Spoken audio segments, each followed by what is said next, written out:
Hello, everyone. We're going to get started in just a few minutes. If you have not already, please sign in on the sign-in form linked in the GoToMeeting chat box. If you are having issues finding that, please let me know.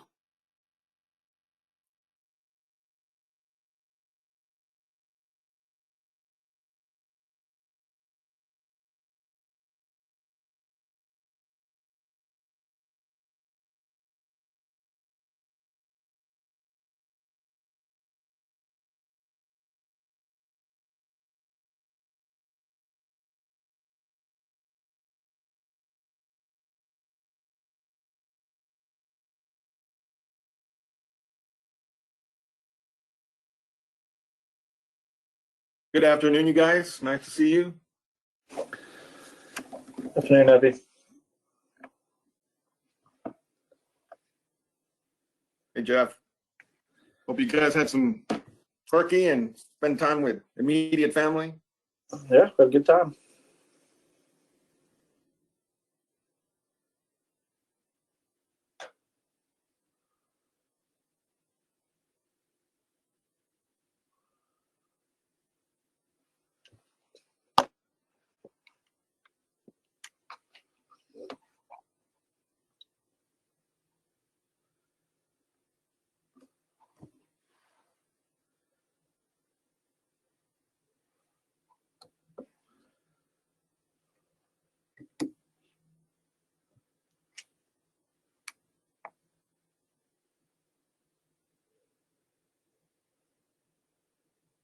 But I think I'm gonna make a separate two. I'll just hook on to those eyelets on either side.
Hello, everyone. We're going to get started in just a second. If you have not, if you could please sign in on the sign-in form located in the GoToMeeting chat box and click the link and then follow it to the Google form, sign in.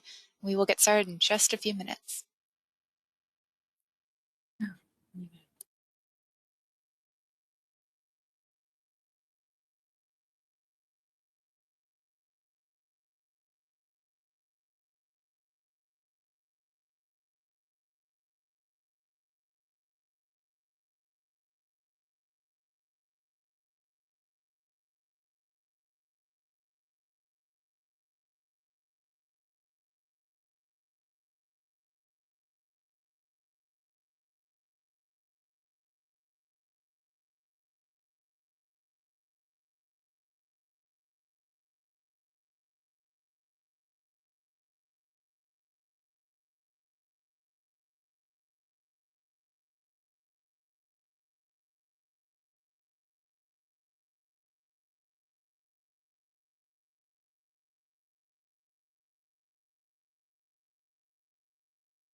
All right, we can go ahead and get started. Neffy, would you like me to open up the meeting? Yes, please. All right. Thank you, everyone, for attending our second San Antonio Regional Flood Planning Group meeting. If you are just arriving or if you have not yet, please sign in on the sign-in form located in the chat box. Just click that link and sign in, and we will go ahead and get started right now. Just a quick how-to with the GoToMeeting if you haven't used it yet. All users are muted by default when joining the meeting. If you would like to make a public comment, you may do so by indicating on the sign-in form, and you will be unmuted when it is your turn to give public comment. You can turn your webcams on or off. This is optional, but typically I'd like to recommend that people keep their webcams off as it sometimes interferes with individuals' internet access. The chat box is located in the upper right-hand corner. You should see little red notification marks if someone makes a comment, and I will keep my eye on that throughout the meeting. Like I said, the sign-in form is located in that chat box. So we're going to go ahead and open the floor for public comment right now. If you would like to make a public comment, please sign in on the sign-in form located in the chat box. Going to take a look. No one has thus far indicated that they would like to make a public comment. You will still have an opportunity. That form will be live throughout the meeting, and you will have another opportunity at the end of the meeting to make a comment. So we will begin with roll call. If I call your name, if you could please unmute yourself to let me know that you are here. We'll start with David Wegman. I see he just arrived. Doris Cooksey. Here. Thank you. Deborah Reed.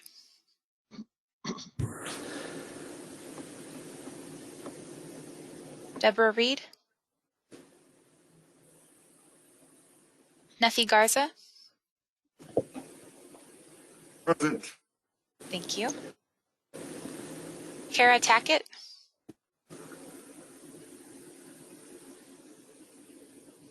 Jeffrey Carroll. Here. Thank you. John Beasley.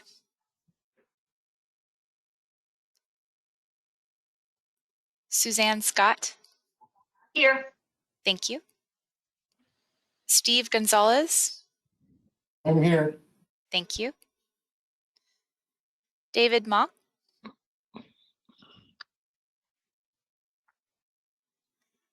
Stephen Klaus. Here. Thank you. Marty Kelly. Here. Thank you. Natalie Johnson. Here. Thank you. Jamie McCool. Here. Thank you. Jared Bowen.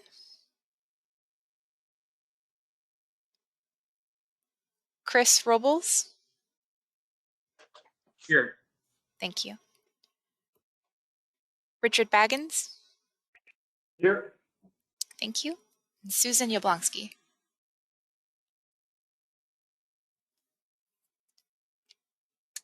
Okay, thank you. Move on to the next agenda item, public comment. I will once again check to see if anyone has requested. No one has thus far. So we can move on to approval of the minutes. And I wanted to let you know Kara Tackett arrived. I came in while you were doing roll call, but passed me. Thank you. Yes, and Deborah Reed is here, same situation. Thank you.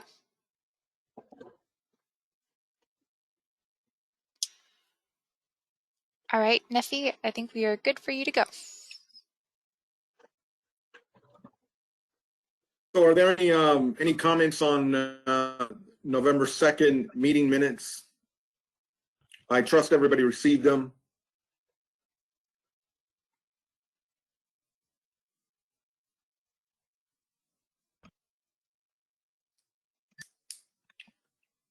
Yeah, I have no comments. And I move to approve. comment. Then we'll, if I could have a motion to approve. I'll move for approval. This is Suzanne Scott. This is Doris. I'm sorry, did I hear a second? Yes, this is Doris. I'll second. Thank you, Doris. We have an approval in a second, then we move to approve the meeting minutes for November 2nd, the San Antonio Regional Flood Planning Group.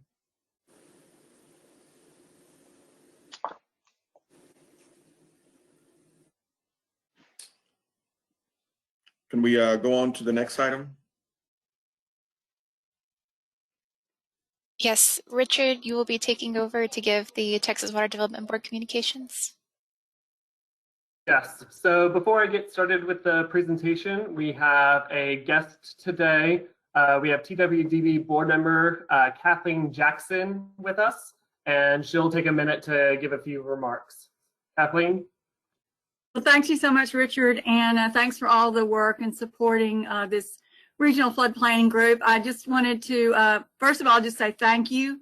Thank you for your participation, for your engagement, and for your leadership. And of course, as you all know, this is our first ever statewide flood plan. And so the work that you're doing and you're passionate about will really set the stage and serve as the foundation for what we feel like planning will become for years, not just for today, but for years in the future. And I think we've really assembled a very talented team to be able to move this work effort forward. And each and every one of you bring a different perspective and a different talent. And I think collectively, the group is well positioned to be able to move forward and do some pretty remarkable things. And of course, you're building on the work of the River Authority and the work that Suzanne Scott and her team has been doing for a number of years, which, as many of you are probably aware, served as kind of a best practice in putting together the legislation for state flood planning and kind of that vision that it would be something that would be like regional water planning bottom up, but also be a collaborative effort, recognizing that what impacts folks upstream also impacts people downstream.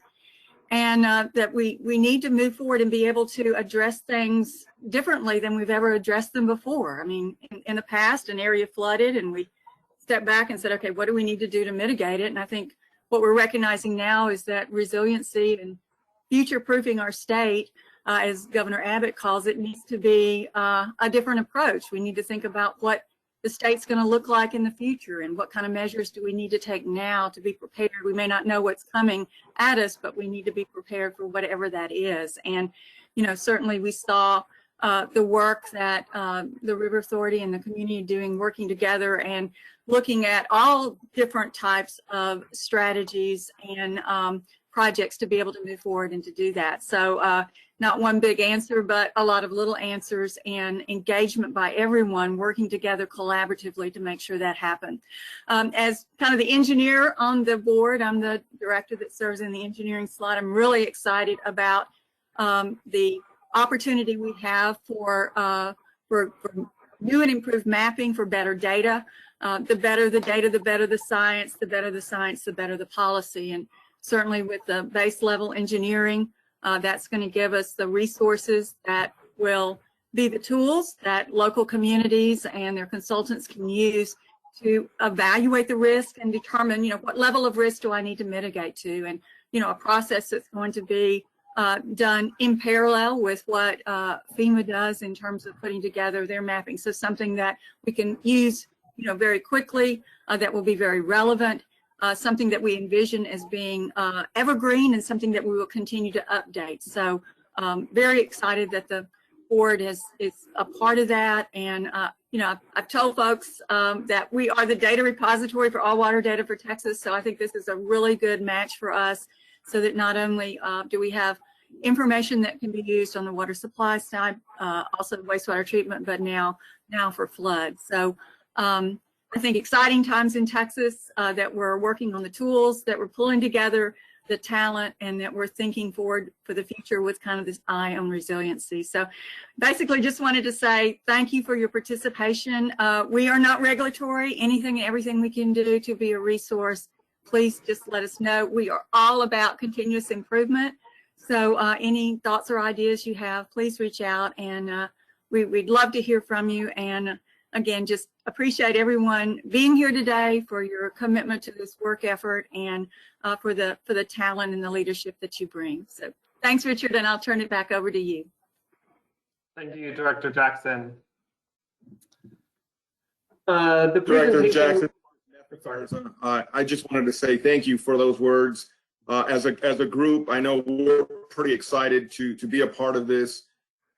Many of us on the call here, we've known each other, we've worked each other for quite some time, and have done a lot of good things. I think the leadership at the River Authority, as well as the county and the private sector here in our region, we've done some great things. So we're really excited to be a part of that. So I just want to thank you for your words. Thank you for your comments, and that's 100% true. Great collaborative effort. All right, thanks all. For our presentation today and the meeting materials, I included a long PowerPoint that consisted of 3 sections. So after discussing with Neffy, I'm only going to be presenting the Flooding 101 and the RFA process and contract details today. So you can review the scope of work slides as they are presented in the meeting materials, but we'll punt that presentation to a later meeting. So to start, Flooding 101. So we just want to go over Flooding 101 because of all members may have experience in flooding, but many have different types of experience in the flooding industry. And we want to make sure that everybody is starting at least the base level, so that we can all move forward together.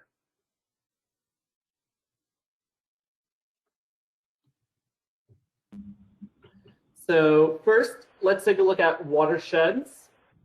A watershed is a land area that drains into a lake, stream, or other body of water. A watershed is sometimes called a basement or catchment area.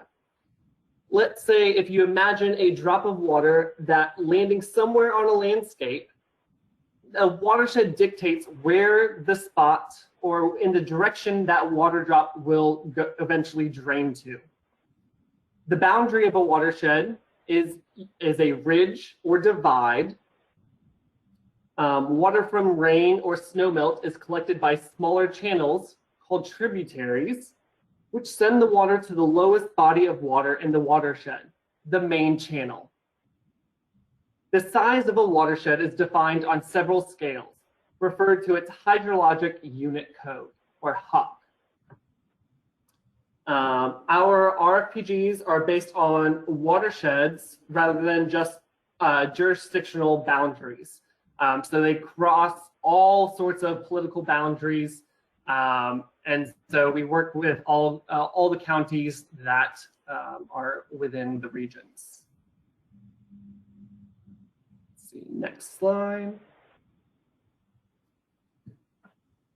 You can see from this map that flooding is not just a coastal problem or just a city's problem. It's a statewide problem. Every county in Texas has experienced flooding. I'm going to read a quote from the State Flood Assessment. Though Texas has experienced flooding throughout its history, losses of life and property in recent years highlight the state's vulnerabilities. These disasters, along with 6 other federally declared flood declarations since 2015, call attention to the need for a clearer understanding of flooding in Texas, from the events themselves to resources needed to mitigate them. I wanted to share this quote with you because it sums up much of why we are here in this group. And it makes it clear that even though flooding is a statewide issue, it requires a regional watershed-based approach to planning. The State Flood Assessment is an excellent resource if you want to know more about the history and types of flooding in Texas. It's available for free on our website, as well as texasfloodassessment.org.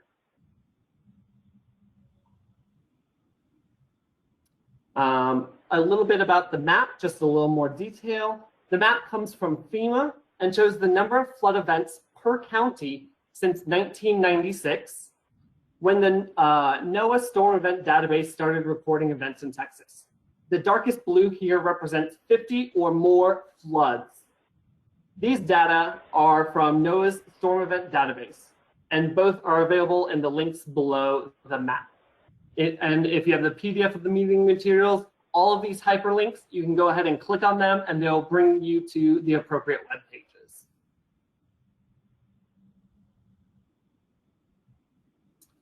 What is a flood? So here is the definition that we will be using as for flooding. A general and temporary condition of partial or complete inundation of normally dry land area from overflow of inland or tidal waters, or from the unusual and rapid accumulation or runoff of surface waters from any source. This is from our Texas Administrative Code in Chapter 361. Of course, there are many types of flooding, and I'll get to that in a few slides. An overview of floodplains. Floodplains are the area of land subject to flooding. If you've ever looked much at flood maps like the ones produced by FEMA or used by the National Flood Insurance Program, you're probably familiar with some of the terms you see on the left in the cartoon. The natural water level and stream channel is shown here in the dark blue, with the floodwaters creating the special flood hazard area to either side of that.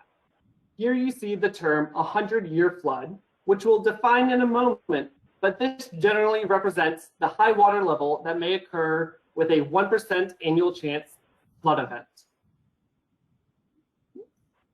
On the right-hand side, you can see a real-life example of a natural stream channel that's flooded, creating a floodway and fringe on either side.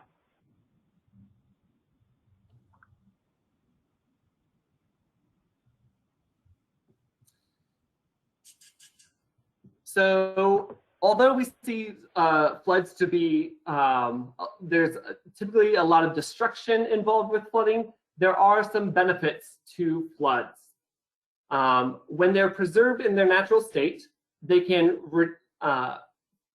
reduce the severity of floods, reducing how fast the water is moving, so their flood velocities, and you can curb sedimentation and erosion by trapping all the sediment with all the natural vegetation. The floods can also contribute to groundwater recharge, because the floodplains hold it in place, allowing it to percolate and infiltrate the groundwater aquifers. And they can provide recreation and quality of life. Preserving the floodplains allow people to enjoy nature, untouched nature, and provide natural scenery for parks to be explored, as well as, of course, creating habitat for many plants and animals, for migratory birds, so that they have a space to live.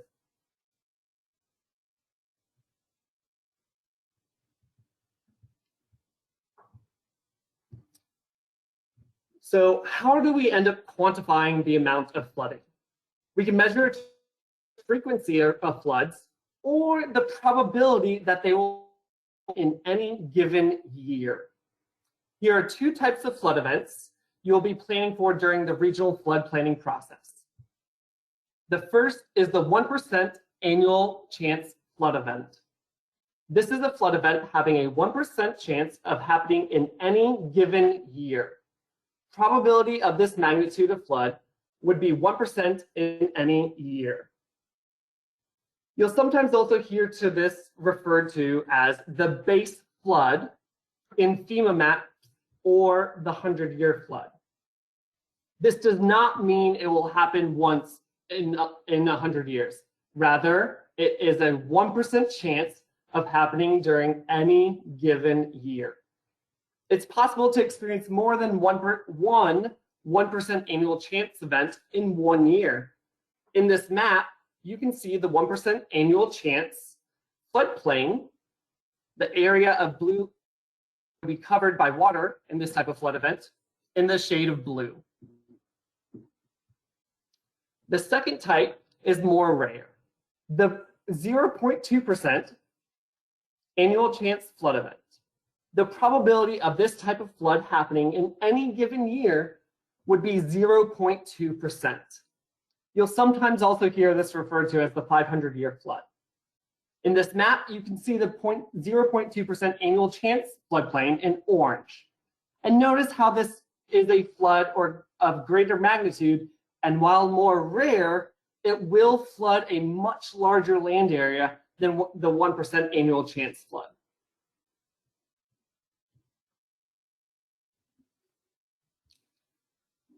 So we know there's many types of floods, not just floods along riverbanks as in the previous map, and not just along coastal areas. Here are some different types of flooding and examples from around the state. Structural failure flooding. Though uncommon in Texas, failure of man-made infrastructure, such as dams or levees, can occur when intense or extensive rainfall results in uncontrolled release of floodwaters. Failures may arise if a rain event exceeds the design capacity of a structure. Stormwater flooding, also called urban flooding or localized flooding, happens when impervious cover prevents rainfall from soaking into the ground and rainfall overwhelms the capacity of engineered drainage systems. Riverine floods. Abundant rainfall can result in more runoff entering a channel than can be contained within its banks. When water levels exceed the capacity of a channel, the water overflows into adjacent lands. And a channel can be either usually wet or usually dry. For example, arroyos. Flash flooding is characterized by a short lag time between the rain event and the rapidly rising water levels. On steep, narrow floodplains, excess overflows can create flash flooding conditions. And it can also occur in urban areas where impervious surfaces speed runoff. Flash floods rank first as the cause of flood-related deaths in the United States. For shallow flooding, and it includes sheet flow and ponding, occurs in flat areas where lack of channels means water cannot drain away easily. Sheet flow describes when floodwater spreads out over a large area because the rain cannot soak into the saturated ground. Ponding describes when runoff collects in depressions, including playa lakes, and cannot drain out. And lastly, coastal flooding. Hurricanes and severe storms can cause coastal flooding. Strong winds combined with changes in water surface elevation can produce a storm surge that drives ocean water inland. High tide events may also cause flooding of low-lying coastal areas.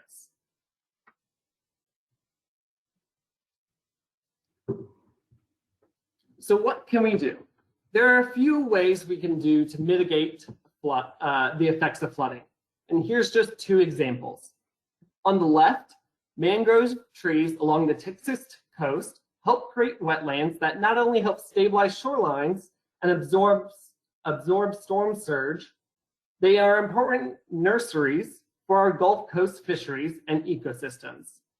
Preserving existing mangrove wetlands or restoring lost mangrove habitats is one non-structural we can use to mitigate coastal flooding. On the right, the Galveston seawall represents an example of a structural solution we can use to reduce flood risk, particularly during Gulf storm events like hurricanes. It is an elevated structure that increases the elevation of the city of Galveston, thereby preventing some of the effects of storm surge and wave action.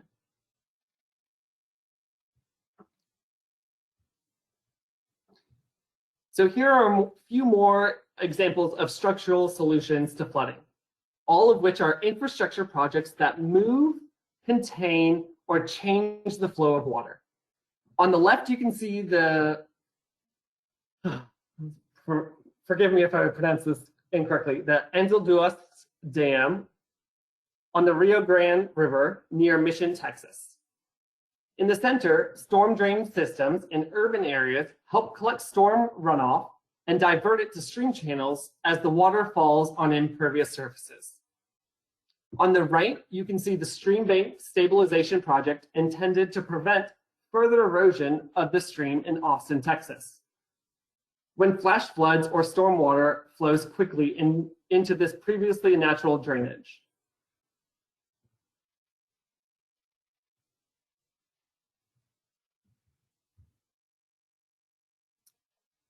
Here are some more examples of non-structural solutions to flooding.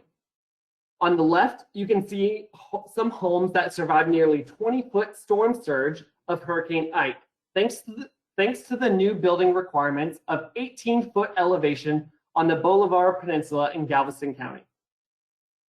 Though this may seem like a structural solution, typically what we and FEMA refer to as structural has to do with major infrastructure that controls the movement or storage of water, like we saw on the previous slide.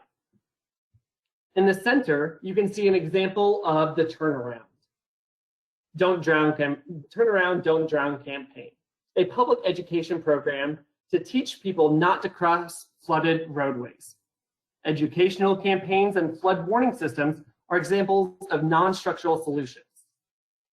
On the right, you can see a TWDB funded project near Houston, Texas. Remember a few slides ago that natural floodplains provide absorption of floodwaters and slowing of floodwaters. The engineered wetlands pictured here are located in the Houston's Audubon Society's Oaks Nature Preserve and help contain and absorb rainwater. This is one example of a nature-based approach to flood mitigation. Even with all of these structural flood mitigation options, we cannot always reduce flood risk to zero. In areas where there is residual risk, it is important to have flood insurance, which most insurers do not provide. The NFIP, or National Flood Insurance Program, is a program that provides flood insurance to vulnerable communities. In exchange, local communities agree to adopt floodplain management regulations to reduce flood-related risks. Here's just one of the many examples of the educational campaigns and information FEMA and the NFIP released to promote this collaborative program between local communities and the federal government. And that ends my slides for Flooding 101. Are there any questions or comments regarding some of the basic flooding information?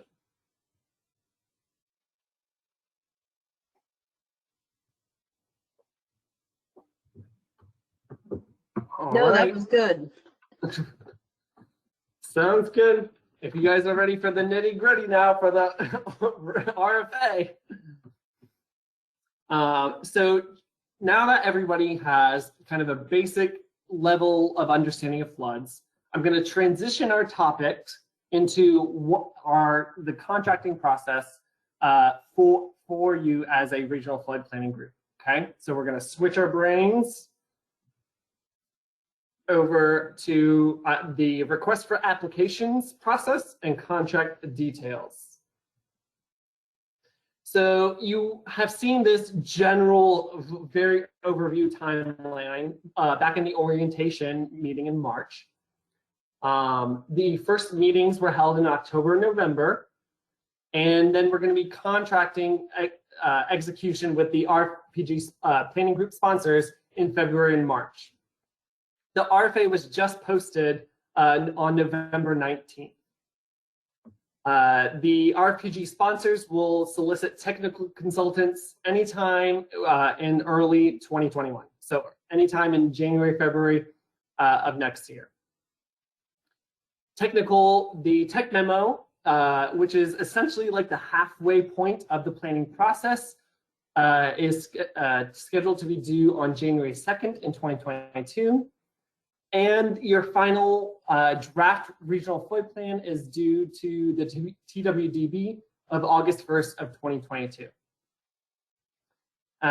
This 2 legislatively mandated dates in red are the first regional flood plans due to TWDB on January 10th of 2023. That's including all of the revisions and your final adoption of your flood plan. And then we'll go ahead and wrap up all of the regional flood plans into the final state flood plan due to legislature on September 1st, 2024.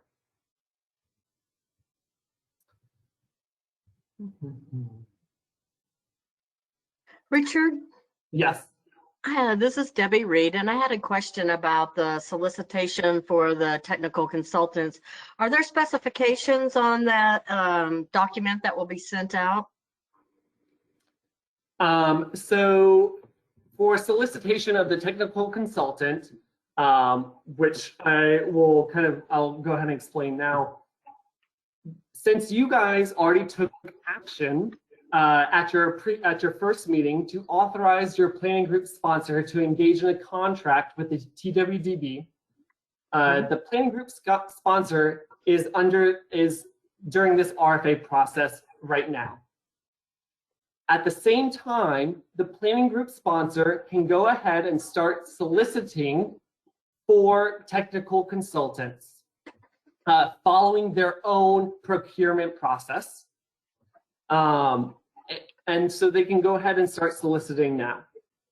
But they cannot go execute their contracts with the technical consultants until they have executed their contracts with us, the TWDB. Okay. Right. So okay, go ahead.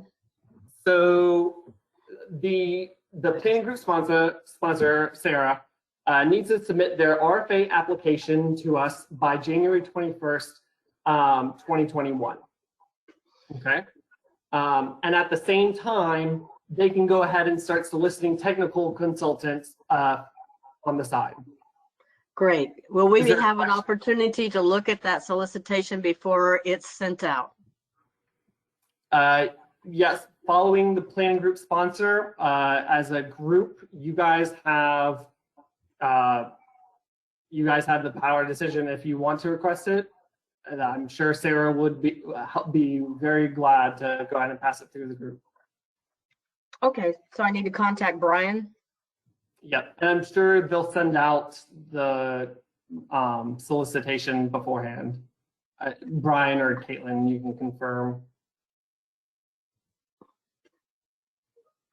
We can share the solicitation with the group prior to, at the time that we're sending it out. So we'll share it with the group.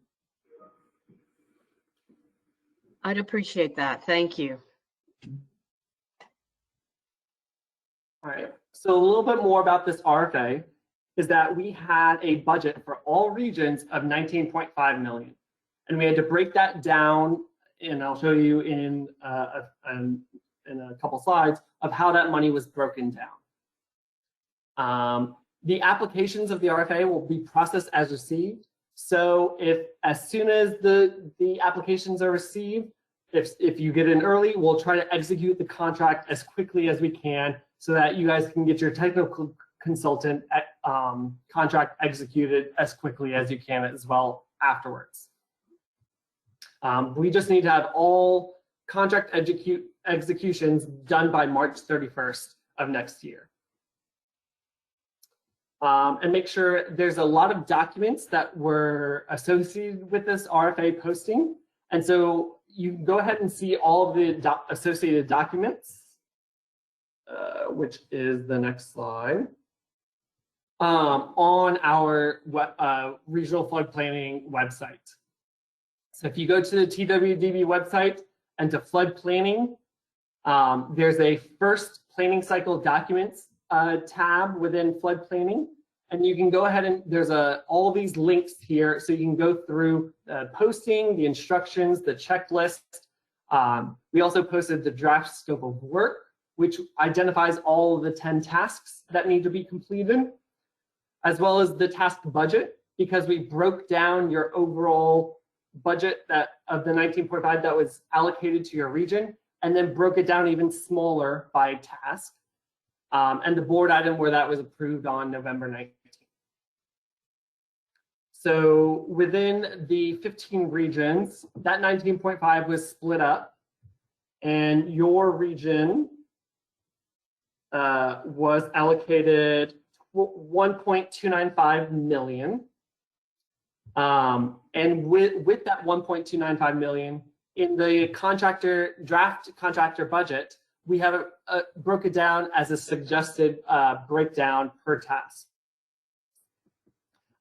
This 1.25 million, 295 million was allocated based on a base amount of 750,000 for each region across the board, the number of counties, full and partial within the region, number of coastal counties, Texas shoreline miles, historic flooding and NFIP claims, stream miles, and population estimates. And it was all formula based, and that's how we came to the final allocation of these amounts.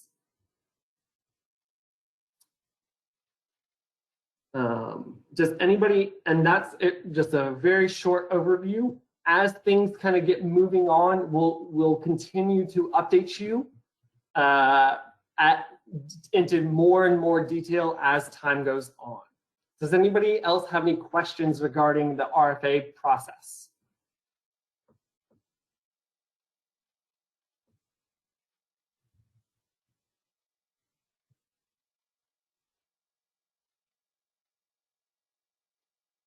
All right, if there's no questions, again, if you have any questions that pop up after the meeting, feel free to email me, and I will go ahead and try to answer your questions as quickly as I can. And if there's more questions from other regions that we hear of, we'll be sending, that should be heard by all regions, we'll be sending out the answers to those questions to everybody. All right, again, you guys can review the scope of work presentation that was included in meeting materials just to start getting familiar with it. But I'll be presenting that at a later meeting. All right, thank you all. Thank you, Richard. Thank you for those two presentations. We'll go on to the next item, agenda item number 5. Agenda item number 5, one of the reasons why we wanted to include this in there. Our region has done a lot of work in coming together and formulating a coalition that we call the Bear Regional Watershed Management, and also to create a baseline. I requested that a presentation be done, so I believe somebody from Brian, are you take the first stab at?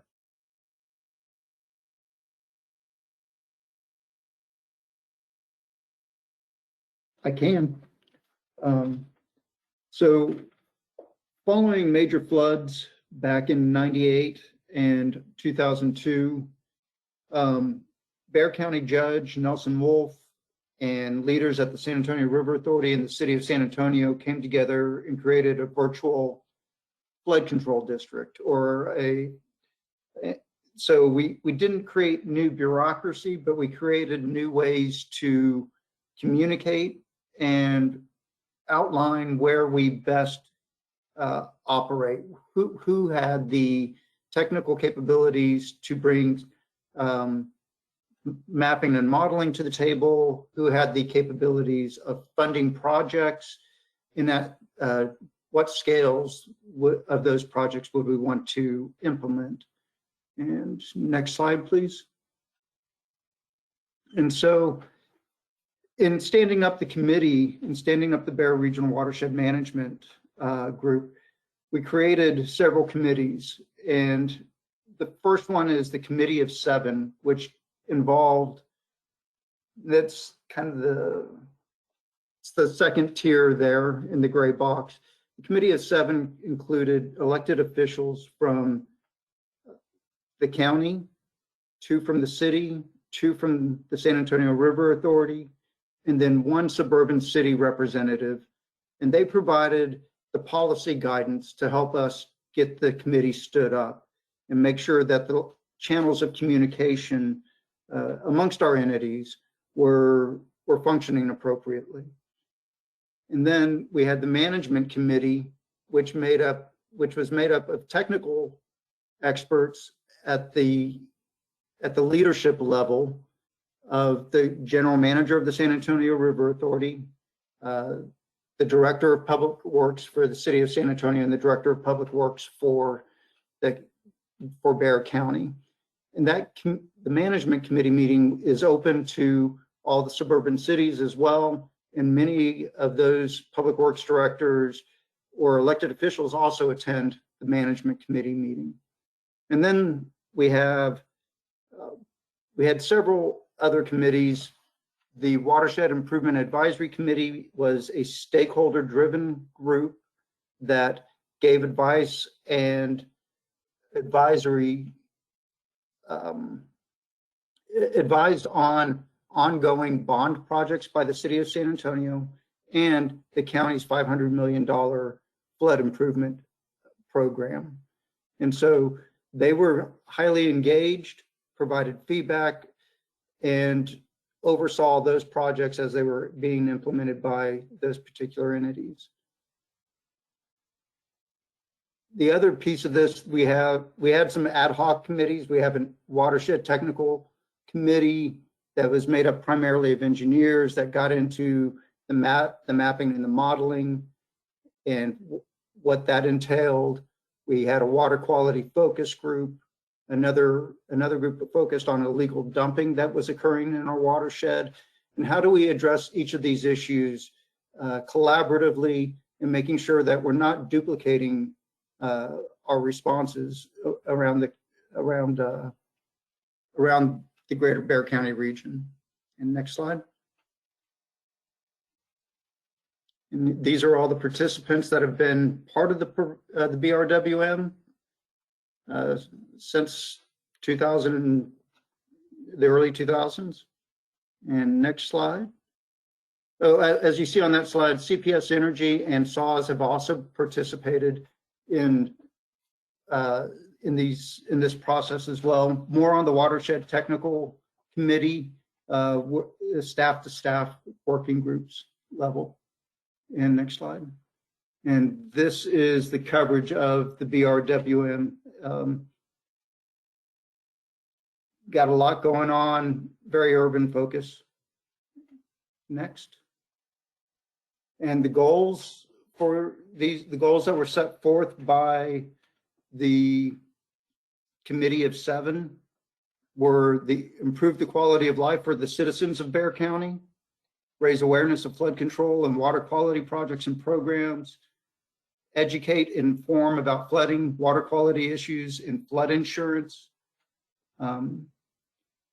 update the technology to improve the flood analysis and warning, and address water quality issues collaboratively rather than individually.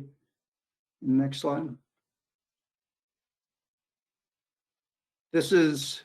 I think the next slide is going to better do this, but all of those issues were wrapped up into this next diagram. We wanted to find multi-purpose projects to address flooding, water quality, recreation where possible, but finding the best solution that fit multiple purposes to provide the best bang for the buck for the community.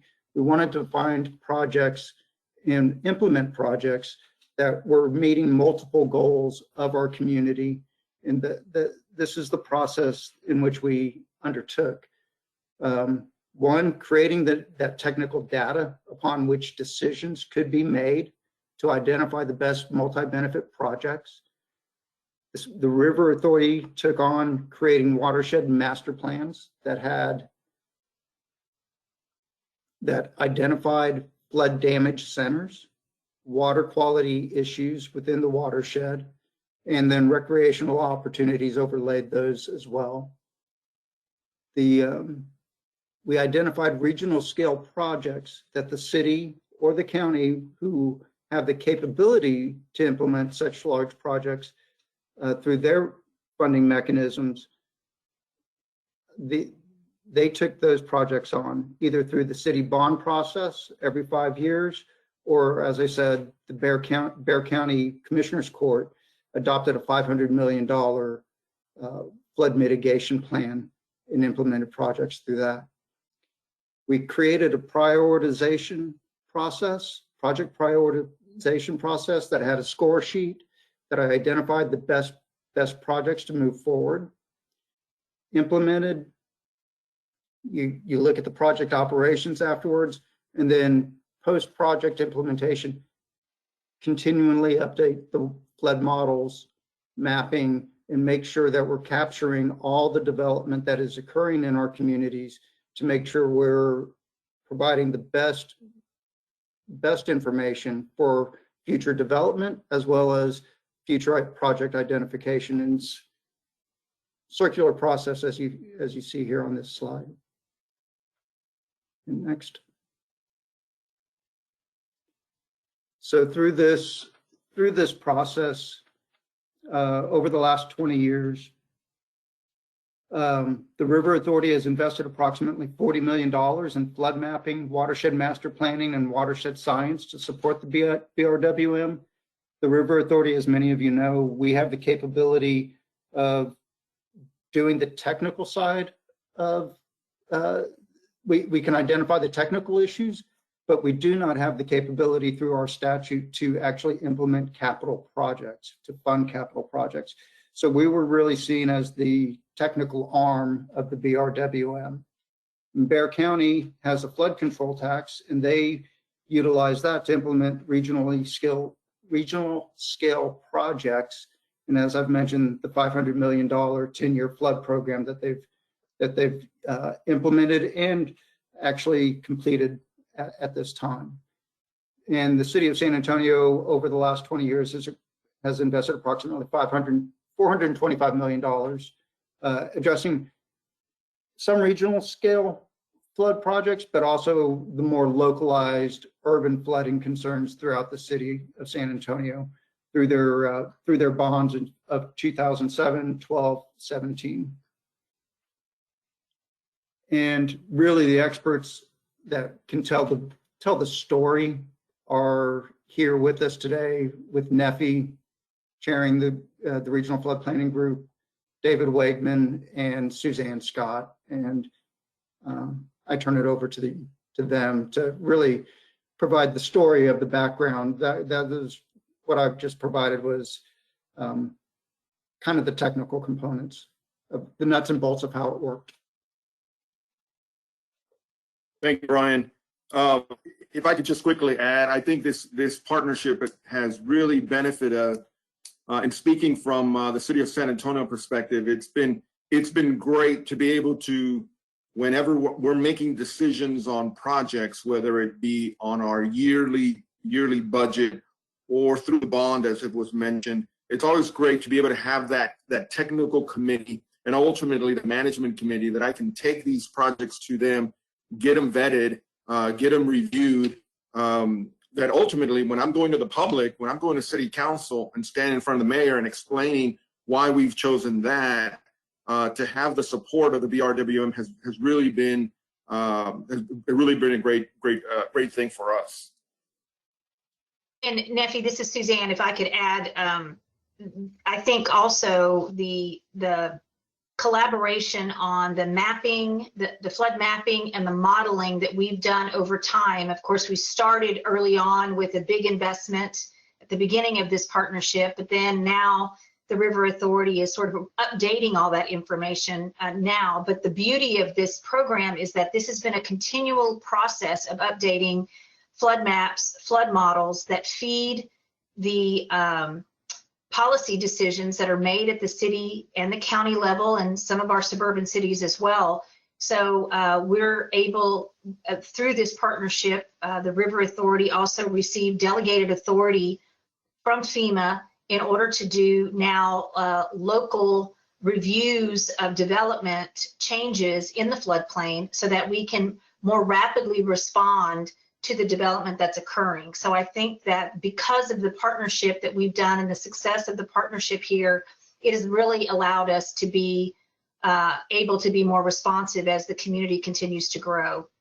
One other thing I just wanted to add on this partnership here is the fact that the River Authority has taken many of these same concepts to our downstream communities over the years and have brought together floodplain managers and other public works officials downstream to also address and plan for their flood needs. And we have a watershed master plan for our lower basin in addition to what we have in Bexar County. So I just wanted to mention that this, although this particular Bexar Regional Watershed Management Program has focused primarily on the regional collaborations here in Bexar County, we've taken this model and applied it to some of our downstream communities as well. Thank you.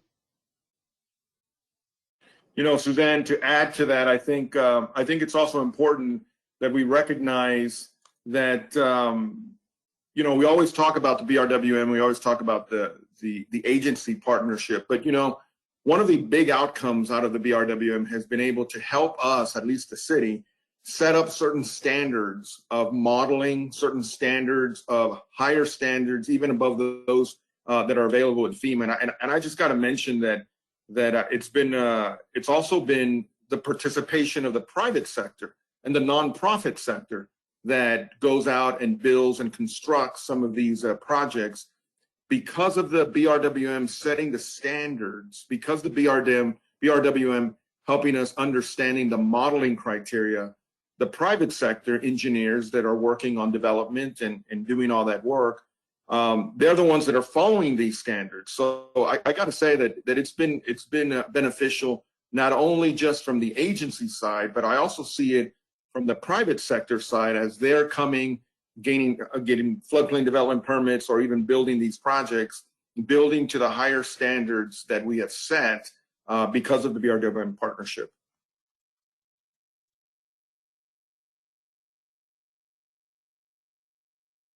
I think that's a very good point, Neffy. And I also think too that, you know, you just reminded me, and, you know, maybe Kara or Stephen Gonzalez can comment on the fact that, you know, one of the other outcomes of this is we put together a kind of a one-stop shop, if you will, where the models here can be checked out, if you will, by the engineering community to use when they're doing their work on development, either residential or commercial, that may be affecting the floodplain. And so there's that common data set, because I know when we started the Bexar Regional Watershed Management Program, one of the complaints that we received from the development community, the engineering community, is that there was no common set of data that we were using to begin the process of whatever the changes were going to be occurring in the watershed. So now I think what you're saying has brought that to light, and I would appreciate hearing from Kara or Stephen Gonzalez on how that's affected development within the county since this program has been put together. Thank you.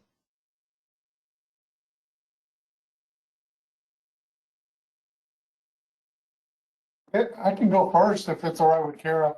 So, yeah, you know, working with those models, I mean, that working with the best available data is always good from the consultant's point of view, the private point of view, because you never want to start off with, you know, inefficient and, you know, data. So having that stuff at our fingertips, I got to tell you, is you know, first rate. I've worked in a number of communities in Texas, and you know, every time you work in San Antonio, you know that you're and you work in the San Antonio River Basin, you know that you're starting off with some really good data, you know, the best that's out there, but just because of the, you know, the investment that the Bexar Regional did years ago. So yeah, it's great, fantastic. Yeah, and the bigger thing, this is Kara, I would add, has been, it was very nice. Back in those days, we were picking up the phone and calling the city and calling the county and who had submitted a flood study on this reach and who had the model for this and what was the latest information there.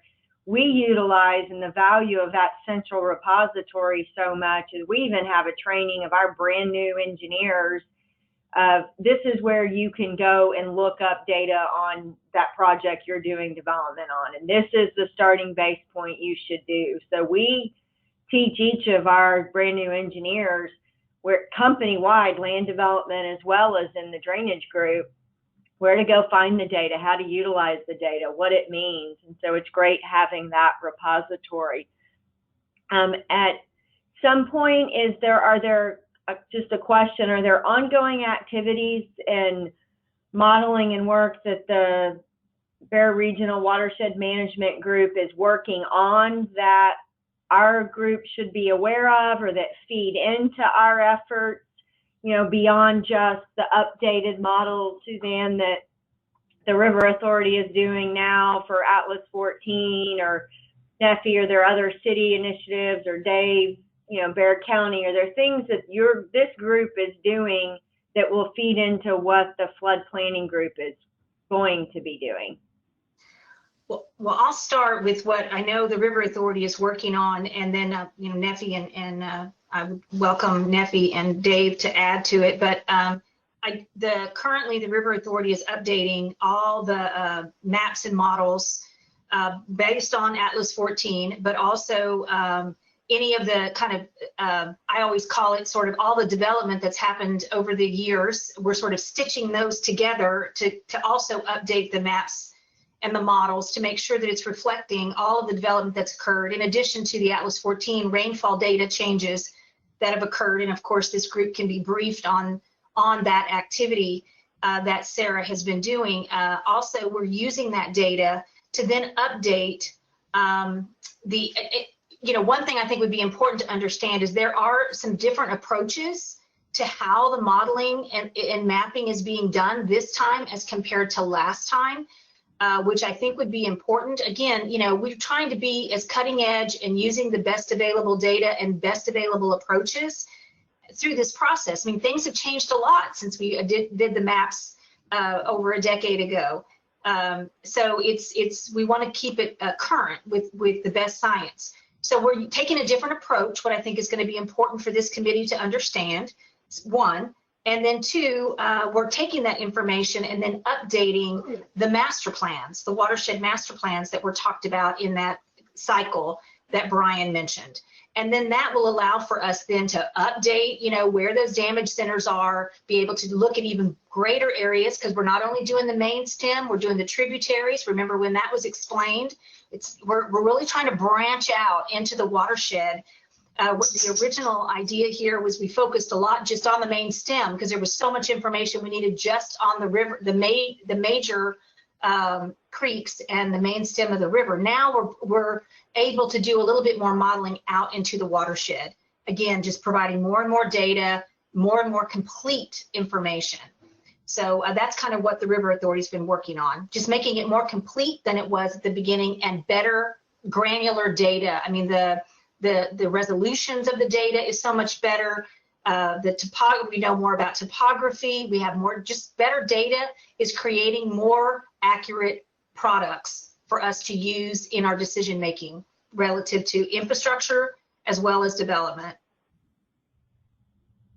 Yeah, this is Neffy. Kara, to answer your question, yes, there's things that are being discussed at the BRWM that I do feel need to be a part of the planning group's discussion. You know, Suzanne has mentioned it, you know, getting into some of the nitty gritty of that. I will tell you that one of the big changes, at least on the modeling side, and one of the things that I pushed for is better calibration. You see, it's one thing to a model that reflects a flooding that says, yes, it flows so wide. But unless that model is actually calibrated to past events, we don't really know if those variables that go into building the model, if those variables are reflect reality. So we had really pushed this time, and you know, the River Authority is doing a pretty good job. We're actually reviewing some of the models now. That calibration data has come in, and the value that brings, because that's going to be able to set and have confidence in that model. We've seen it at least in the city bond projects where we're investing well over $5–10 million in a mitigation project, and then we come to find out that there was a bust in a variable in the model, and the floodplain really isn't that wide. It's actually a little smaller, or maybe even a little larger. So we've seen that, and so that's why this go around, I wanted to make sure that there was plenty of calibration. And some of the things that Suzanne was talking about really addresses the issue of what's the correct approach for calibration. So that's one of the things that the group has been discussing. And I think moving forward in this planning, I think it's something that needs to be included not only in the plan, overall plan, but a discussion here about how important it is to calibrate to actual storm events and have that information available.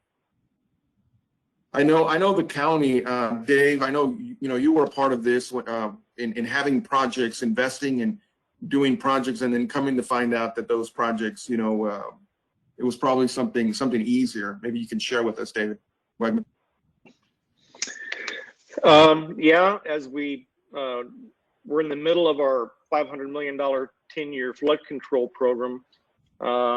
Now, these weren't bond projects, so we weren't married to a specific project, but probably 10 to 15 of the projects that we initially rolled out with as part of that flood control program,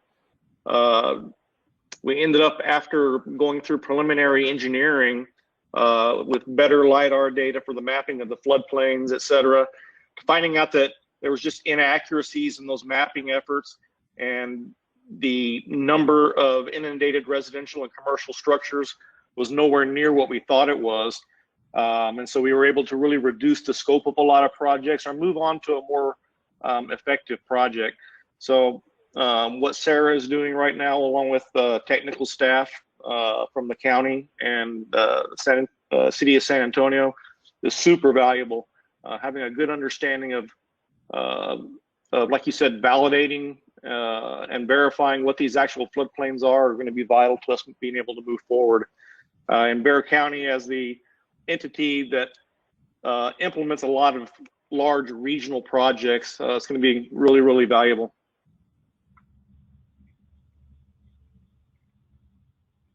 Thank you, David. Just one other thing that just to add it quickly too, because I wanted to tie back to that 101 floodplain 101 that was talked about is, when we look at the projects in these master plans, we're not only looking at the structural projects, we're also looking at the non-structural, the nature-based, as well as policy changes and other things too. So a multi-benefit, trying to get the biggest bang for the buck. And I know that in the Water Development Board funding strategies that they're looking at to fund flood infrastructure projects, they're also trying to see if there are multiple benefits that can be gained from these projects. So I think that's also a very important component as we kind of begin this flood planning and start to think about if it's anything like we did on the water planning side.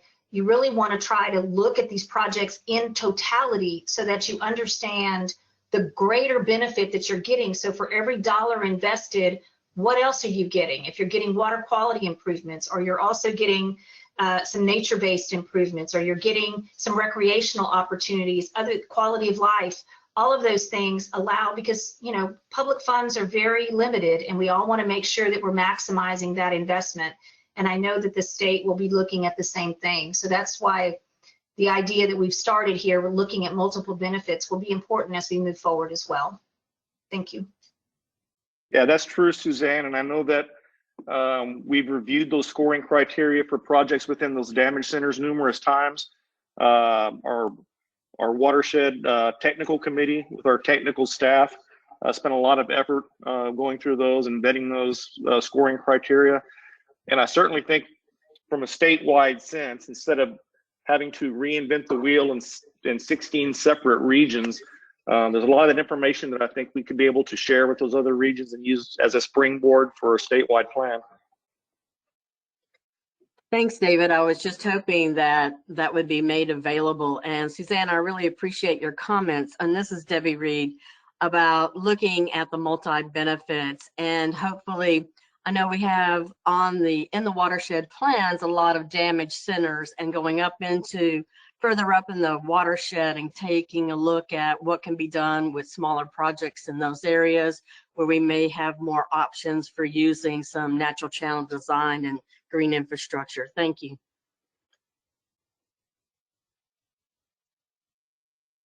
Debbie, I certainly appreciate you speaking up. It reminded me, you know, one of the things that I think is, and I, you know, we're kind of going a little bit long on this one, but one of the things that I think is important is in consideration of those, you know, looking at those variables. I had a really nice, maybe it was probably about 2 years now, where we're talking about grasses, different types of grasses and how they work to help reduce erosion. It was a great understanding, but I think it's also important that there comes times, I think, where we need to bring in other experts to help us with some of these variable discussions of the different components that go into the floodplain. But all of those pieces, I think, need to be included in the plan that we're going to eventually put forward. So, is there any other questions or comments that everybody has on this particular item?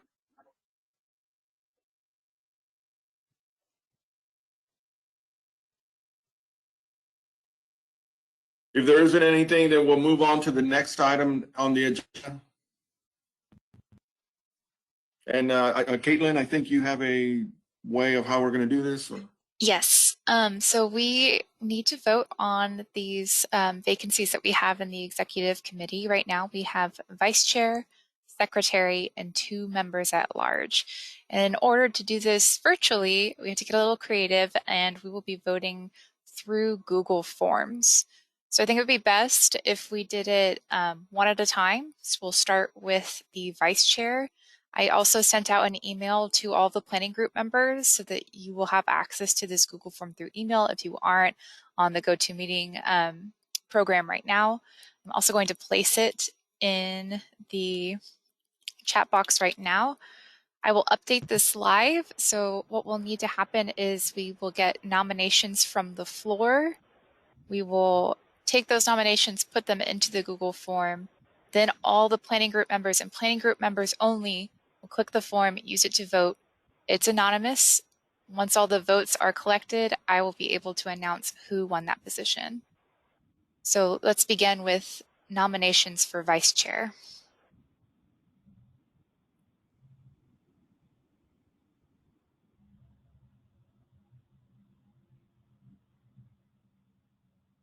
Well, I'm going to be bold and just say I am very interested in serving on the executive committee. I don't need to be vice chair, but I just would like to express my interest. I would like to serve on the executive committee. So just expressing my interest. This is Suzanne. Thank you.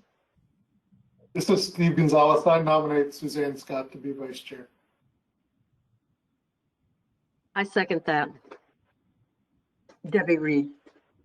That's awesome. All right. With this, do we need to go do round robin? All in favor? Say aye. Aye. Aye. Aye. This is Dave. Any Aye. opposed? Any opposed with a nay, please?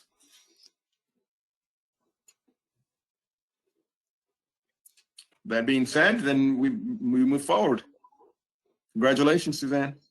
Thank you all for your support. All right, we will move on to secretary. Now open the floor to nominations for secretary.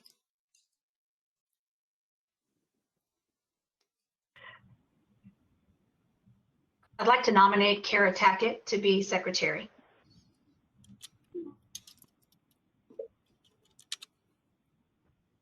This is Steve Klaus. I'll second that.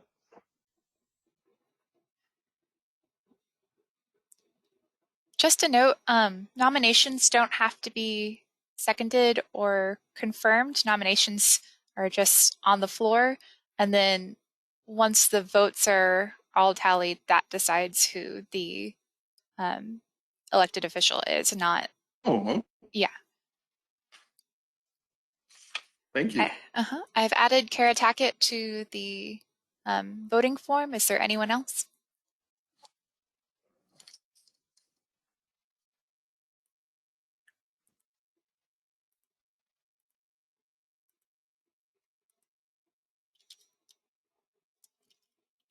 All right, I have added that form to the GoToMeeting chat box. Can we accept her by acclamation since she's the only nomination for secretary? That is up to the chair, ma'am. Okay.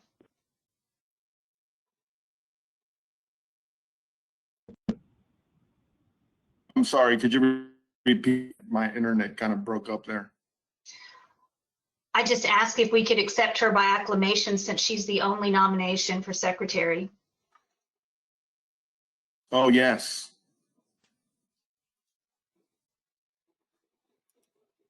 So I'll move that we accept Kara by acclamation.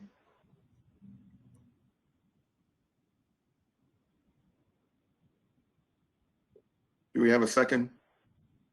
This I'll is second Steve that, again. I'll Debbie. second. Yeah. With a second, you can move forward.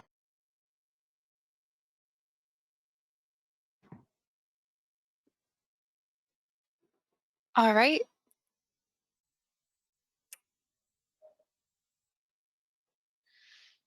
We can move on to member at large. There are 2 positions for this, so we can start with the first position. Are there any nominations for member at large?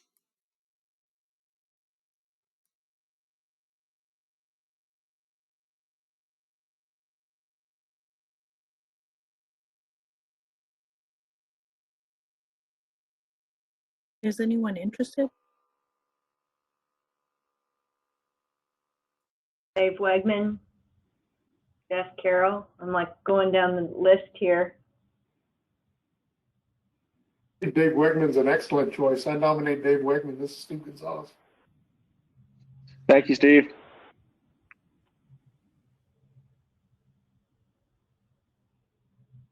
It's so cool to not be within reaching distance of y'all, because I'm pretty sure I'd be punched by now.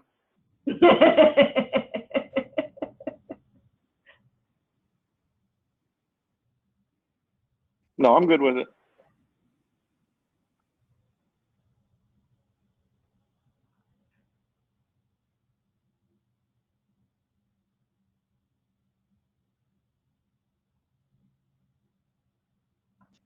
Again, it looks like he's the only nomination for that.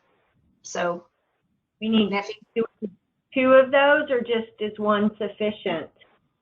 This I is think we're supposed to Doris. have, I'll supposed to nominate Debbie Reed if she's interested.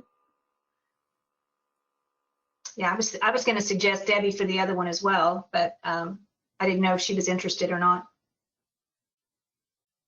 Sure, I can assist whichever position is most needed.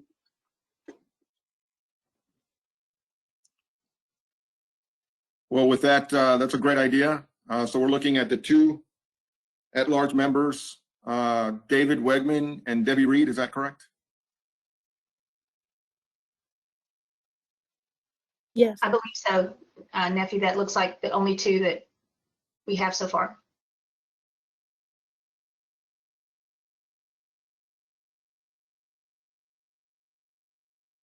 Caitlin, let's accept those as, I guess we'll have a motion to accept both David and Debbie as the 2 at-large members on the executive committee. I so move.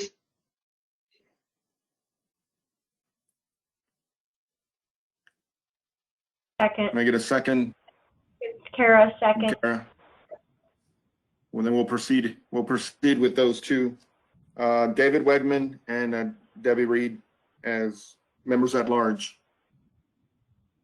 That makes our executive committee being Vice Chair Suzanne Scott, Secretary Tackett, David Debbie Reed as, and myself. Congratulations, everyone. It's quicker than I thought. Thank you and congratulations, everyone. Awesome. Thank you all for serving. In that case, now that we have those positions filled, agenda item, discussion and appropriate action regarding the request representation.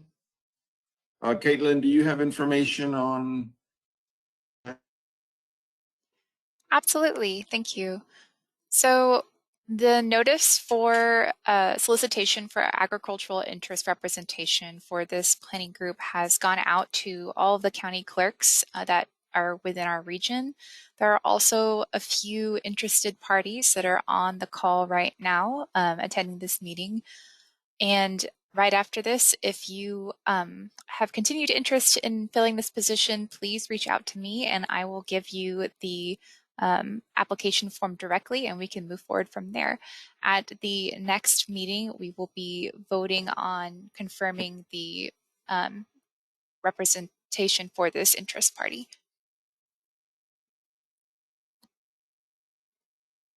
That is all for now on this agenda item. Caitlin, if I may, this is Brian. I believe the Water Development Board received a few additional nominations in the original solicitation. If the committee, if Neffy as chair or the committee so desires, the board could reach out to those prior nominees to see if they remain interested as well.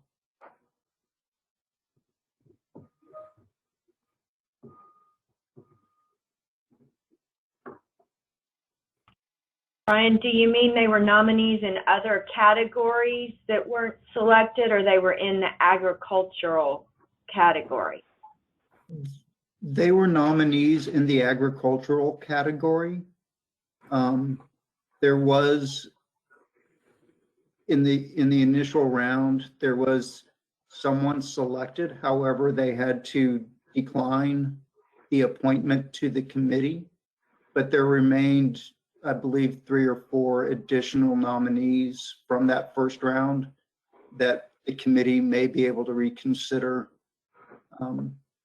We do not have the name, for confidentiality reasons, the River Authority we do not know who these nominees were, but the Water Development Board could reach back out to them on behalf of the committee.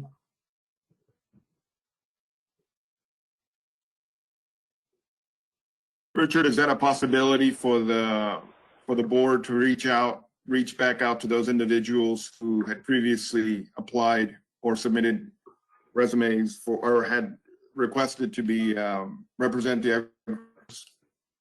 Yes, sir. At your request, we are able to do that in order to protect their personal information. Yes, we can go ahead and send for them the agricultural solicitation to their email addresses. Yes, please do so.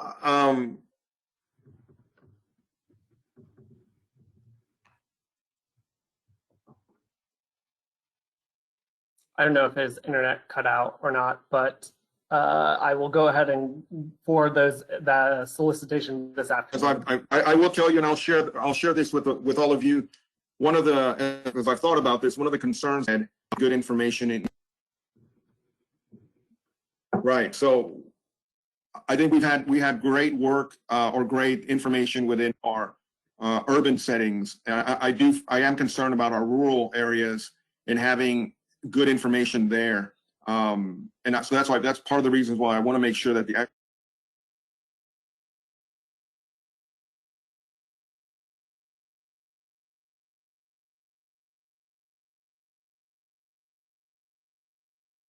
Neffy, I think you cut out. It looks like you're muted. Yes, I'm sorry. I'm maybe having some difficulties over here with my Wi-Fi, but my point was that I want to make sure that we get the agricultural interest position filled as I know that we have good information in our urban areas, major cities, and I'm just concerned about the urban setting. I want to make sure that we have good representation from those areas as we move forward and make plans and discussions on this. I agree, Debbie Reed. Let's yeah. So if Richard, if you can please reach back out and then give us an update next time we meet. Will do. Caitlin, do you have an established deadline for the submission of the applications for this position? I do. I don't have it right in front of me, but I know that it is quite soon because we're on a Texas Water Development Board deadline. You can pull that up. Just a second.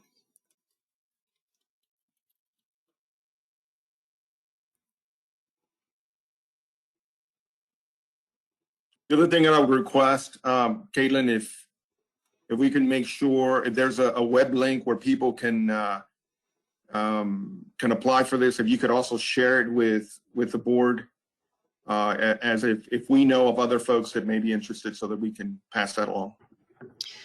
Absolutely, and I will send out the PDF of the nomination form itself to everyone in the planning group so they can pass it along to others.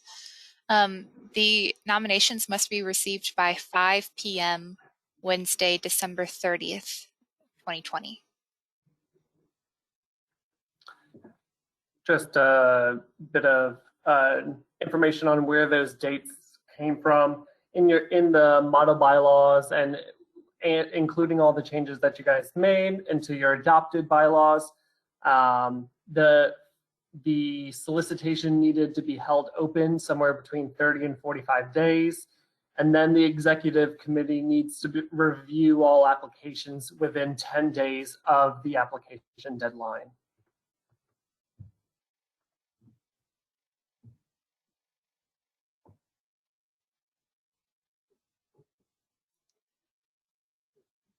Thank you, Richard. Are there any other questions regarding this agenda item?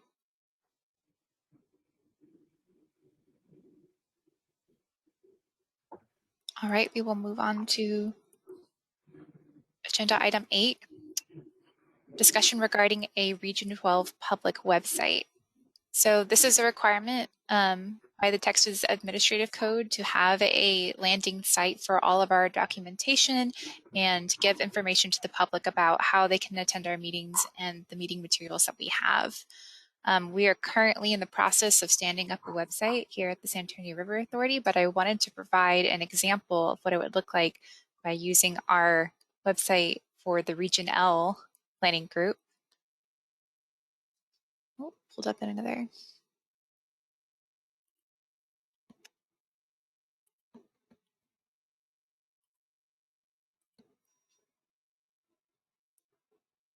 So if everyone can see this website, really I would like to get feedback from the planning group members on what they would like to have in the website. I'm just going to give a little tour of a Region L website as an example, and if there are things you like or things that you find that are missing, please let me know and I will make sure to add that into the Region 12 website. So this is the home page for the Region L website. It has a picture, updated picture of what our region looks like. It has a calendar right here that has clickable dates and information to find meeting information. There is current cycle information, past cycle information, and then people can learn about the planning process itself. There is an email where folks can directly contact us. The email goes directly to me. There is a list of all of the members and their history and what their interest categories are. And I try to put everything important as possible right on the front page so people don't have to travel or search for information. So if they want any of this information, it is right here, contact, planning cycles, the purpose, and then the most current notice goes directly on the front page as well. So people have the most up-to-date website or meeting information right there on the front page. Is there anything that the planning group members dislike about this method that they would like to see themselves on a Region 12 website? I'm really just looking for guidance.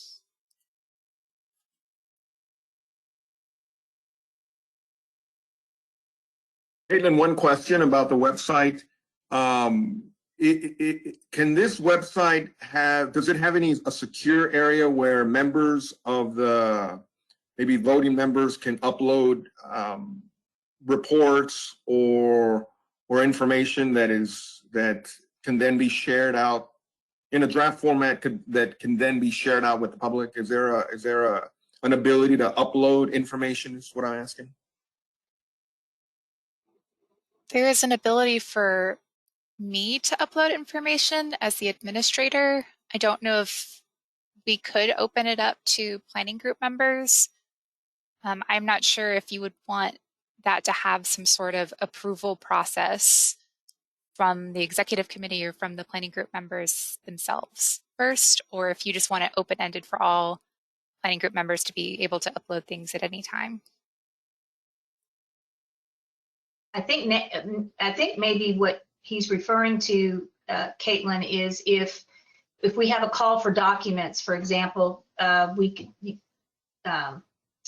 members can upload into it, not to say upload content that's going to be able to be shared with the public. I mean, a way to share documents between all the actual planning group members if they have information that they want us to know about or documents versus doing that via email, kind of like a portal, a member portal. Is that what you're kind of talking about, Neffy? That there could be an exchange of information, not necessarily anyone can upload an article or information on the site. That would have to be, some control over that, but more like a portal.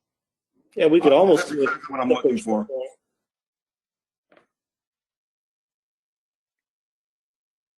Neffy, would that be more suited to like a separate standalone SharePoint site or something for us?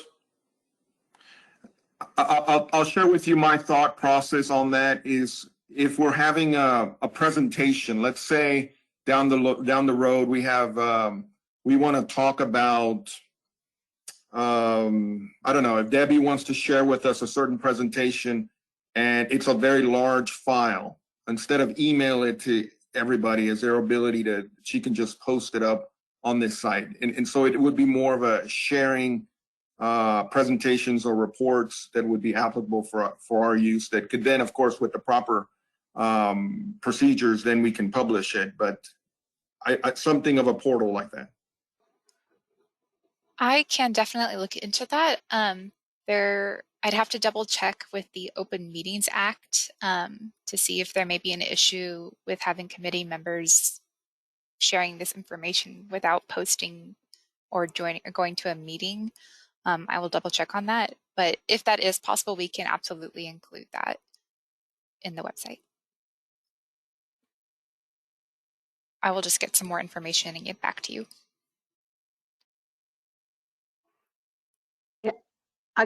This is Debbie Reed, see the SharePoint as something, especially as we move forward in developing our agendas, to be able to have background information, especially with all the information that the city and Sarah has, that there may have some specific documents that could or could not be on their websites, but there'd be in one location that we could look at before we go to a meeting and make any decisions based on some of those documents.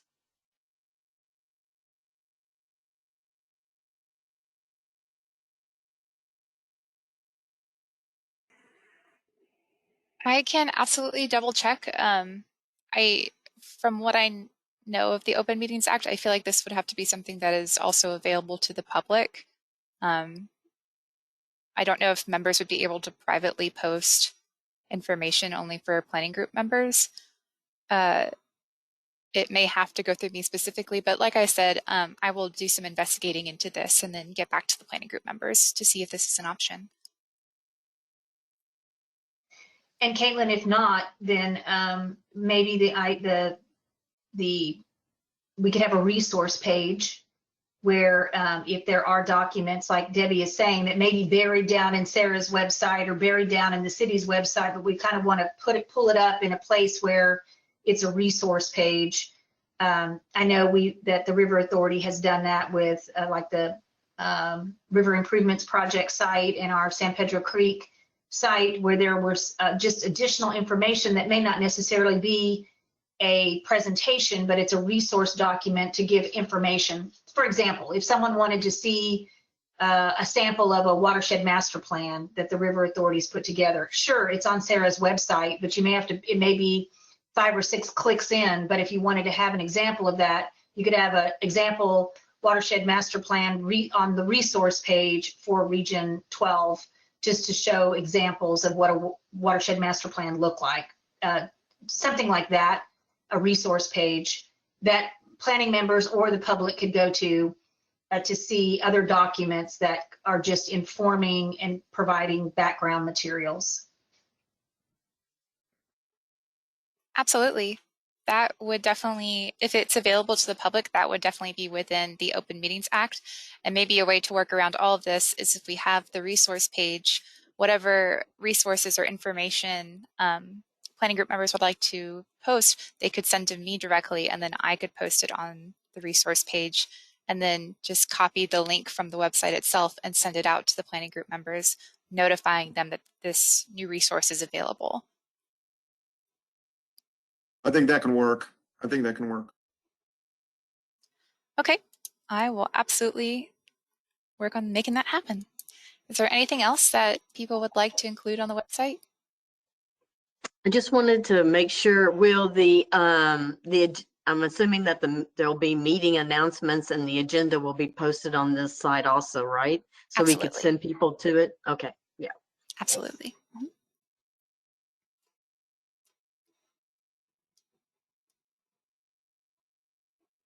Just to show everyone, if you click on this 6th cycle, it will be first cycle for us, but we have it separated into staff work group meeting. We can add in whatever sort of committee meetings or work group meetings this planning group develops. And then we have it separated into planning group meetings with location, date, and then it'll have agenda packet, recording, agenda, all of the information that folks need to attend our meetings.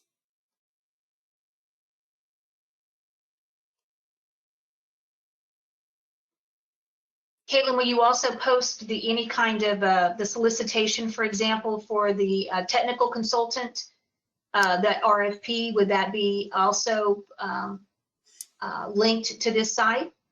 Absolutely. As of right now, since we don't have one set up, all of those notifications are being posted on the Texas Water Development Board site. But when we have our website set up, all of those notifications will be posted here as well. And whenever new information is posted on the website, I can absolutely take a link from the website and send it directly to planning group members so they know when new information has been posted.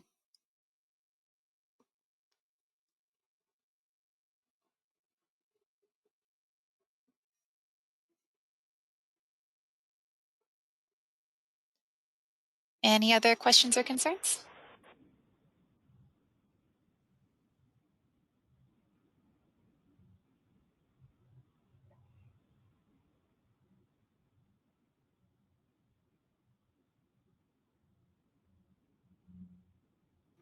We will move on to agenda item 9, discussion regarding the handling of public comments.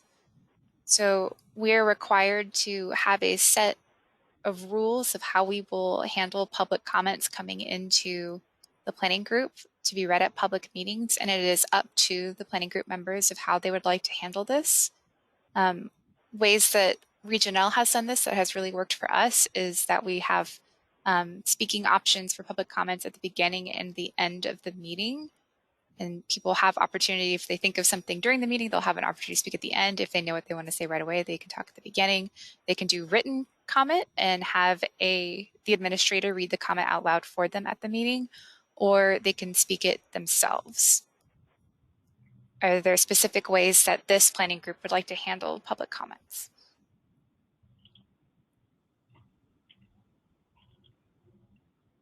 I do like the idea of having a time up front and then one towards the end. I do want to make sure that we understand that it's a common period. I don't want it to become a question and answer period. I don't think that's what it's intended. But I do want to make sure, and I want us to understand that, because I think there will be comments that may come up that we very much want to answer. And I think we need to have the appropriate time to answer those and allow the public to allow them their time, because they will be limited to how much time they're given. But I do like the idea of one up front and then one at the end, unless somebody has another.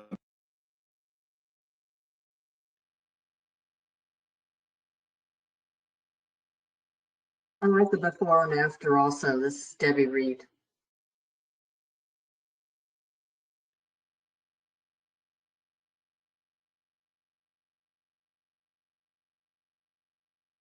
There is also, as of right now, a 3-minute limit to public comments. Would we like to continue that limitation?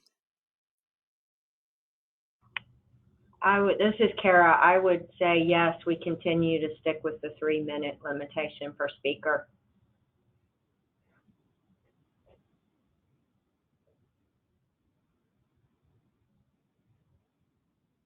Nothing longer than that. I agree as well.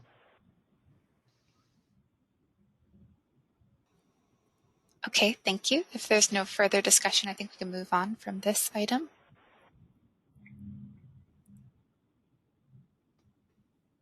Agenda item 10, discussion regarding the required solicitation for persons or entities who request to be notified of Region 12 activities. So this is in regards to folks who are interested in the meetings and goings on of this planning group. We need to discuss how these folks will be notified when we're having meetings, or when there are notices to be presented. As I said before, all of this information will of course be posted on the website for this planning group, and also information can be sent out to direct emails for folks who give me their contact information. I can email them directly whenever there is notices or meeting information. But if there is a specific way that this planning group would like to send out information to these interested parties, please let me know.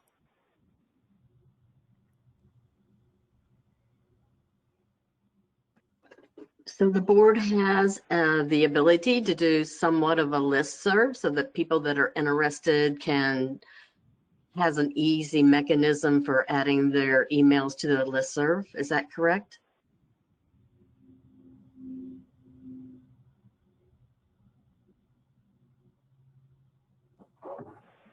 The board as in TWGB, are you asking? Yes. So this will need to go through the planning group sponsor for maintaining a list of emails. Right now, I'm just sending emails based on the emails collected from all the voting members and non-voting members. So Caitlin, if someone, you create the listserv, I know for the Regional Planning Group, by people that have gone to contact us on the website or people that have previously attended a meeting, you start to create that database of people who have expressed interest based on either attendance at a meeting or have signed up on the website. Is that correct? That is correct.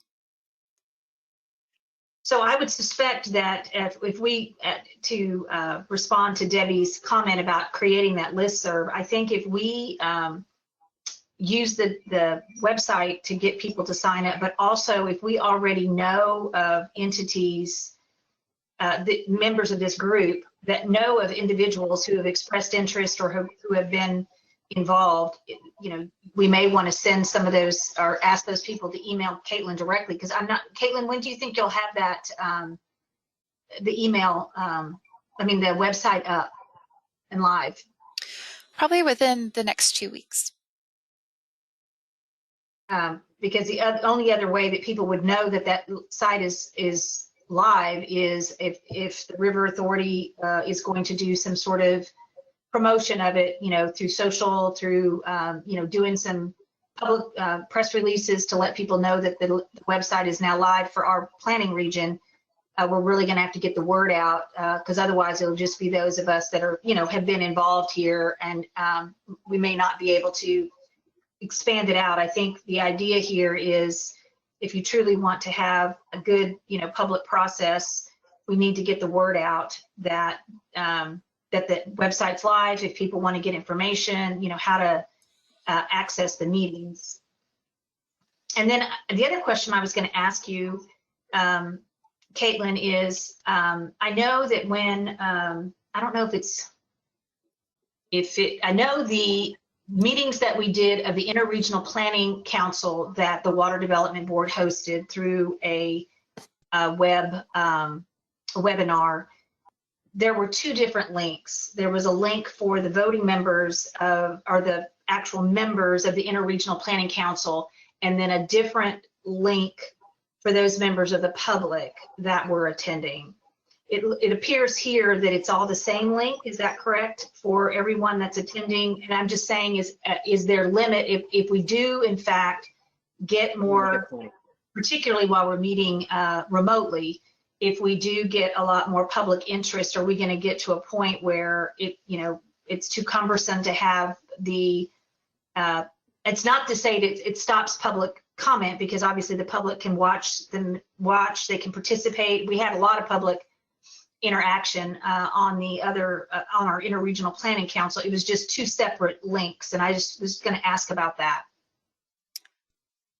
I can absolutely set up two separate links. I don't think it's cumbersome as of right now. I can definitely see it becoming so if we get more interested parties, as you said. It shouldn't be a problem to do that. Very frankly, I so rarely get people to actually use the form to sign in, so it's not ever particularly cumbersome. But I will definitely keep that in mind for when we do go a little bit more public with posting and with the website. So I'll keep that in mind for when we do get more interested parties. And this is also just a little reminder that if you haven't used the sign-in form yet, if you could please sign in. That's just so we can have your name down as attending for our records. And David Mock actually is on the line. He wanted me to let everyone know he is just calling through the phone, so he is unable to unmute himself.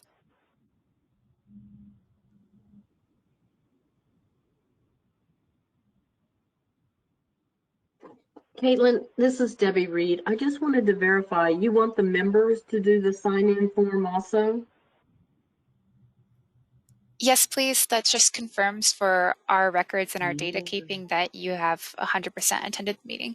And this meeting is also being recorded, and so all of the people who are attending, your names are recorded as well, but just for documentation's sake, I would really appreciate if all planning group members could sign in. Can do that. Okay. Thank you.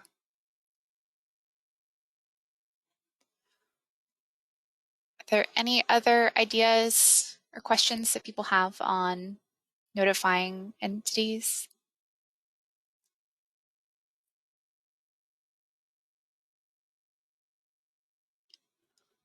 All right. That is our very last agenda item. I'm going to check to see if there are any wishers who want to make a public comment. We have no requests to make a public comment. Mr. Chair, I will turn it back over to you for agenda item 12. Very well, thank you. The next item is just really setting up the date for our next meeting. I know this meeting we had a little hiccup. We had set a meeting and we had to change that. One of the reasons why we had to change that is because we needed to make sure that information that we had was posted with plenty of time before we could have this meeting. So let's, moving forward, I want to make sure that there is plenty of time for staff to be able to work on the item. work on the agenda, work on the information needed, and then post it with plenty of time so that the public could get a chance to review it. So with that in mind, let's talk about some potential dates for our next meeting. We can certainly work out some of the details on what's going to be on the agenda, but is there any particular preference from anybody on the best time to meet? Neffy, this is Kara. Are we also going to be looking at going to a regular scheduled kind of standing meeting, date and time going forward? Or right now, do we feel like we need to keep taking this one meeting at a time? My preference is for us to pick a day within and stick to that day so it can make it easier for us. I guess the first question, really to answer your question, Kara, the answer is yes. That's what I want to do. So to make it easier for us. But the very first thing is the frequency of the meetings. Originally, we had talked about making the meeting a monthly meeting. And I will tell you, having worked and seen how long it's taking us to put a lot of these things together and having the time to post information, I think monthly meetings may be a little bit aggressive for us. I would ask if we could look at either one meeting every 2 months or just doing it quarterly. Is there any preference from you guys? Neffy, this is Suzanne. Given the tight time frame that we're going to be on, particularly for this initial plan development, we may want to, at a minimum, be every other month, and we can always cancel it if we don't have information that's ready to go. But I would hate to not have it on the schedule and then not be able to get the group together. But at least we could hold the dates every other month. I would agree with that, Suzanne. I agree. Mm-hmm. Yeah, I like that idea as well. Okay, so if that's the case, then we would be looking at sometime in this is December, January, late January, early February timeframe. Is that? I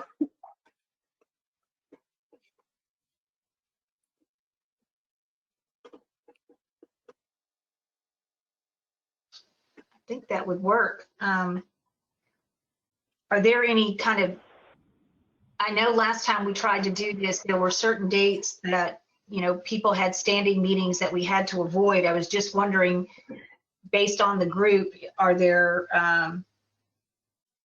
certain, I know Kara had mentioned that she's got a standing meeting on certain days. I know, of course, there's Commissioner's Court, there's city councils, there's just trying to see if what day of the week seems to have the least amount of day of the week and or day of the month. I mean, because every standing meetings may not be every week. I understand that we could try to target. So I've created a doodle poll that I can send out right after this meeting. That it's for people selecting a day of the week that may be best for them, and it includes times for those day of the weeks. I think that may be the best way to solve this issue. Also, as Richard said, the exec committee needs to meet within 10 days of the ag stakeholder nomination closing. So a next full group meeting needs to be probably in late January, early February. February may be best. Why don't we stick for early February for now? Let's send out that poll to find out what day works best for everyone, and we can proceed that way.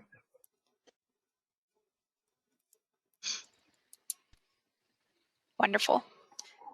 I will create 2 just for one selecting that early February date, and then the one for the regular meeting date for regular meetings. Hey, this is Jeff. Are we going to kind of think through, is it going to be the first of the week, second week, or third week? Because I know my days of the week are different. My first and third weeks are always very different than my second and fourth weeks. So it's tough to answer that question of day of the week. For me, I'll just have to throw out some dates that are kind of work for both weeks. Absolutely. The way I have it set up now on the doodle poll is, first Tuesday of the month, second Tuesday of the month, third Tuesday of the month, fourth Tuesday of the month. So it Okay, gives you all perfect. Yeah, options. that'll work well.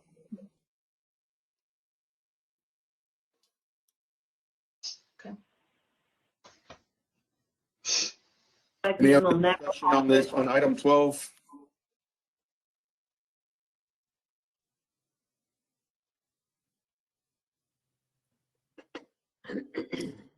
If there isn't any discussion, we'll move on to item 13.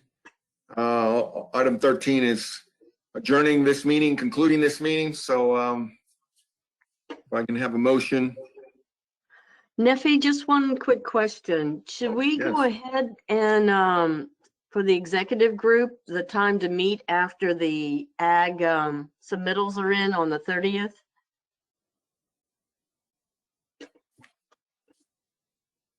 You mean, Debbie, do you mean scheduling that meeting? Yes, just to kind of have an idea of when we might want to do that in January, because we have 10 days to meet. Is that correct? And That I'm is assuming to take action at that meeting, right? So we need some time to review those applications. And that's, is that business days or calendar days, 10? Sorry, after rereading the bylaws, I may have misspoken. The sentence is, the executive committee shall receive and process the nominations and no sooner than 10 calendar days after the deadline for submitting nominations shall recommend a nominee to the voting membership as a whole. Oh, that's different. Okay, no problem.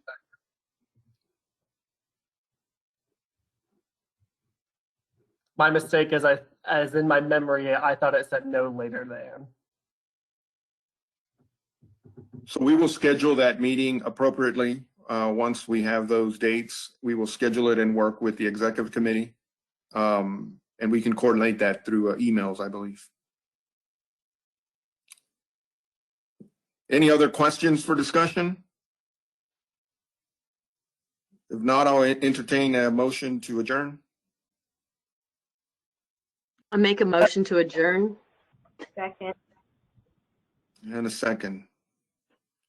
We'll accept that. So thank you so much. Thank you all for the time, and we will see you next year. Happy holidays. Thanks all. Happy holidays, Thanks all. Okay, bye. Great job.